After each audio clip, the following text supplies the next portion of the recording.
Hey, Dr. Don here. Let's get going on the next module of falling in love with your work again. I want to start this module with a story. It's a story about my gut, okay? No, I'm not going to go there, but here's the story. I'm the guy in a crowd that if you tell me a story about a physical injury or a surgery, or even if I see or hear about a story about blood and guts, my stomach literally, like, it feels like it's churning. It feels like somebody just put a whisk in there and it's amazing. But I have this strong visceral reaction for some reason. I don't know why. It doesn't really matter. um, but I have this strong visceral reaction to hearing about or seeing something involving physical injury, even if it's a surgery. Now, a couple of observations about that. One is, um, it was a good idea for me to steer away from a career in medicine. That's the first observation we can take away from that. The other observation is just the clear linkage between the information that I'm getting through my eyes and ears and what happens in my gut.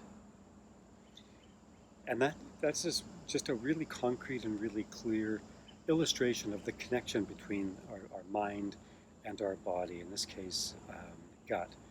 As we know from neuroscience research now, what folk wisdom has known for a long time, um, we have information and we actually process information in our viscera and also in our heart area. That's not just folklore anymore. That is neuroscience. That's relevant for us as we're thinking about vicarious trauma and preventing vicarious trauma from impacting us, um, because we need to know and understand that um, mitigating the effects for us, just like if we are working in mental health with a trauma victim, it's only going to be of limited use if we address the trauma in the mind as if it is living in the mind. It's actually living in the body, in the nervous system, at least as much. And most trauma therapists would say primarily in the gut, or at least in the nervous system. So for us, if we're going to prevent or mitigate the effects, we need to recognize that it's not going to be particularly helpful to try and reassure ourselves mentally through self-talk. Oh, don't worry about that story that you heard or that thing that you experienced. Everything will be okay.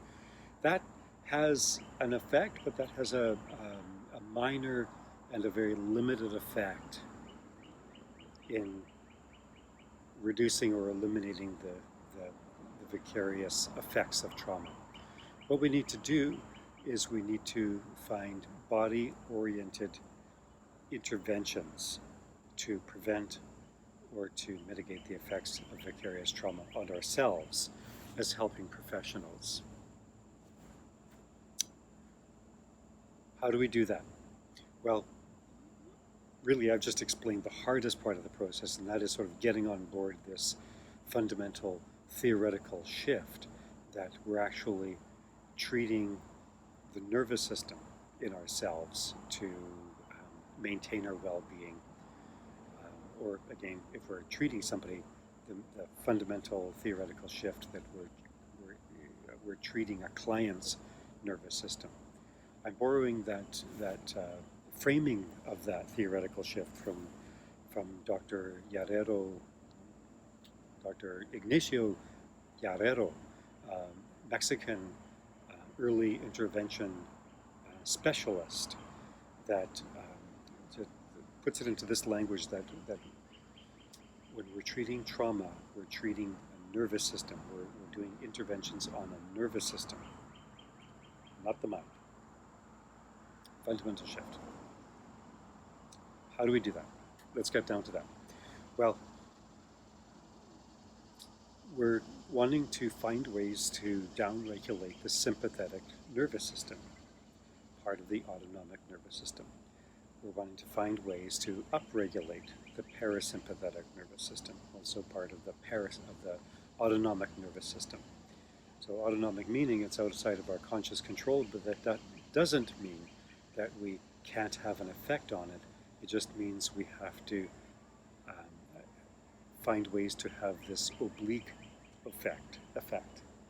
We're not going to just say, oh, sympathetic nervous system, downregulate now.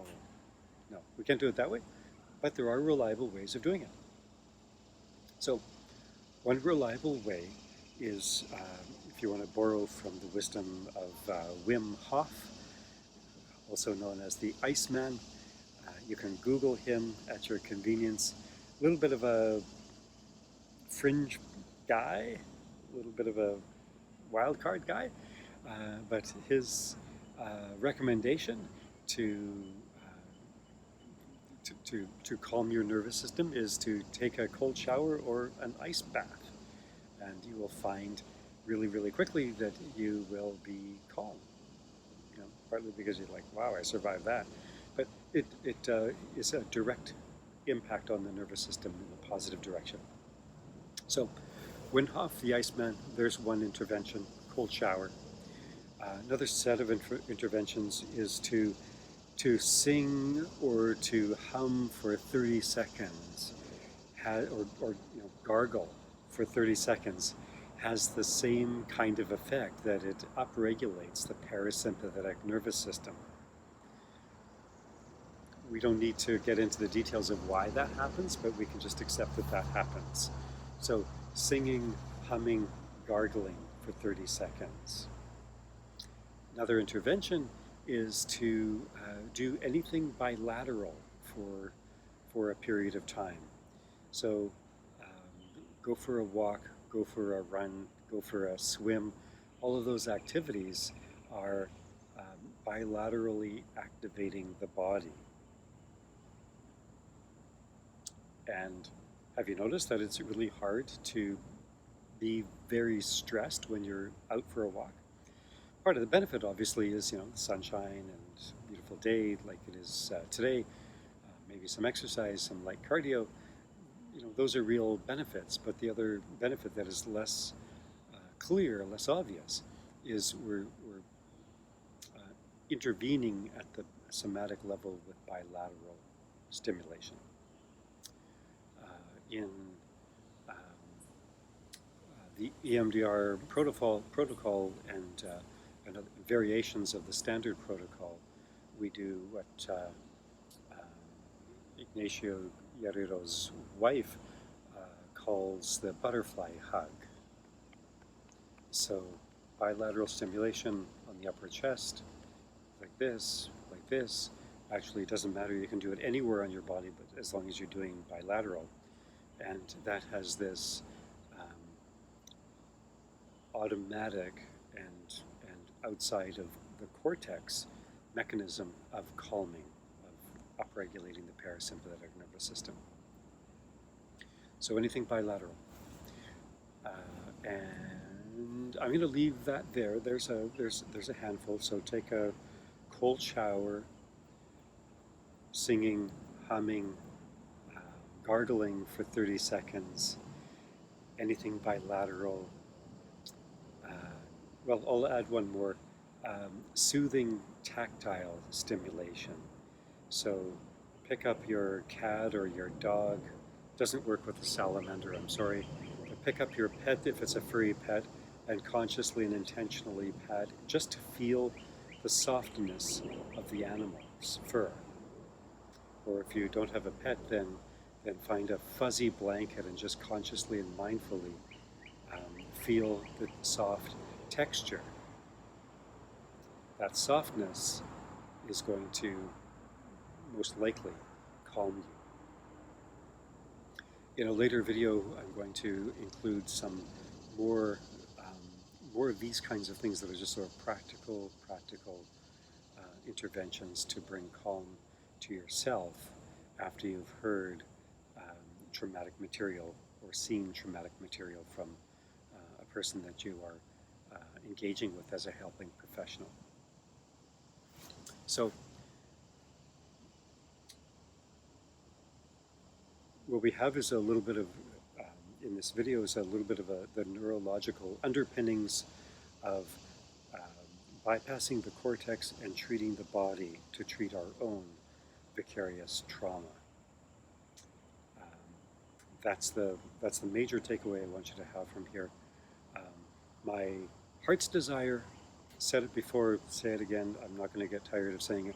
My heart's desire is that you get equipped with an understanding and a set of tools that can maintain your vitality, your passion and resilience to keep doing the work that you feel called to do for as long as you wish to do it, and you don't get sidelined, you don't get derailed because of vicarious trauma showing up like, I just can't handle this work anymore, I just don't even like people anymore. I don't want you to end up there. I want you to maintain your vitality, your resilience, your zest for this work as long as you wish. Leave me comments, feedback in the comment section.